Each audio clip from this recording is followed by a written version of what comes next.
Hi friends, இன்றைக்கி இட்லி பொடி ஃபார்மேட்லேயே ஒரு முருங்கைக்கீரை பொடி பண்ண போகிறோம். வாங்க எப்படி பண்ணுறதுன்னு பார்க்கலாம். ஃபஸ்ட்டு ஒரு கப்பில் வெள்ளை உளுந்து எடுத்துருக்கேன். அதை நல்லா பொன்னிறமாக வறுத்துக்கலாம். இந்தளவுக்கு இருந்தால் போதும். அதை ஒரு பிளேட்டுக்கு மாற்றிட்டு அதே பேனில் நம்ம எடுத்த அதே கப் அளவில் 1/2 கப்பு கடலைப்பருப்பு அதையும் போட்டு நல்லா பொன்னிறமாக வறுத்துக்கலாம்.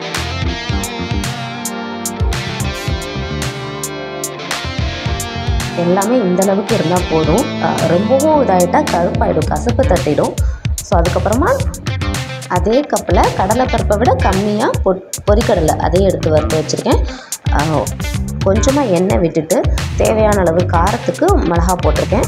ஏன் எண்ணெய் ஊற்றிருக்கேன்னா நெடி வராமல் இருக்கிறதுக்காக தான். அதே வறுத்து வச்சதுக்கப்புறமா அதே எண்ணெயில் பூண்டு 10 பல் பூண்டு எடுத்திருக்கேன். நான் தோலோடு தான் போட்டிருக்கேன். ஸோ தோலோடு போட்டால் இன்னும் கொஞ்சம் டேஸ்ட்டு நல்லாயிருக்கும். ஸோ அதுக்காக அதையே வறுத்து வச்சுட்டு இப்போ கடைசியாக முருங்கைக்கீரையை அலசி காய வச்சு வச்சுருந்தேன். ஸோ அதையும் அந்த பேனில் போட்டு நல்லா வறுத்து வச்சுக்கலாம்.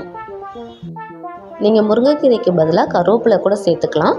அப்படி இல்லாமல் வெறும் பருப்பு மட்டும் கூட போட்டு இட்லி பொடியாக அரைச்சி வச்சுக்கலாம். இந்த பதத்துக்கு இருந்தால் போதும். வறுத்துட்டு அதையும் நம்ம பிளேட்டில் கொட்டிட்டு ஆற வச்சிடலாம். அதுக்கப்புறமா இது எல்லாமே கிரைண்ட் பண்ணி எடுத்துடலாம். ஃபஸ்ட்டு வரமிளகா போட்டு அரைச்சி வச்சுட்டு அதுக்கப்புறமா பூண்டு போட்டு அரைச்சிக்கலாம். அதுக்கப்புறம் நம்ம வறுத்து வச்சுருந்த பருப்பு அது எல்லாத்தையும் போட்டு அரைச்சிட்டு லாஸ்ட்டாக நம்ம கீரையை போட்டு அரைச்சிட்டு இது பண்ணிக்கலாம். நமக்கு எந்த பதத்துக்கு வேணுமோ அந்தளவுக்கு வரைச்சிக்கோங்க. நான் கொஞ்சம் குறப்பாக வச்சுருக்கேன். லாஸ்ட்டாக உப்பு போட்டு ஒரு அரைச்சிட்டு பெருங்காயத்தூள் சேர்த்துக்கோங்க. இன்னும் டேஸ்ட்டு நல்லாயிருக்கும்.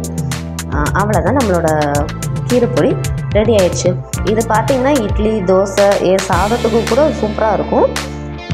முருங்கைக்கீரை உடம்புக்கு அவ்வளோ நல்லது. ஸோ அதுக்காக தான் இந்த டிஷ்ஷை ரெடி பண்ணியிருக்கோம். நீங்களும் ட்ரை பண்ணிவிட்டு எப்படி இருக்குன்னு சொல்லுங்கள்.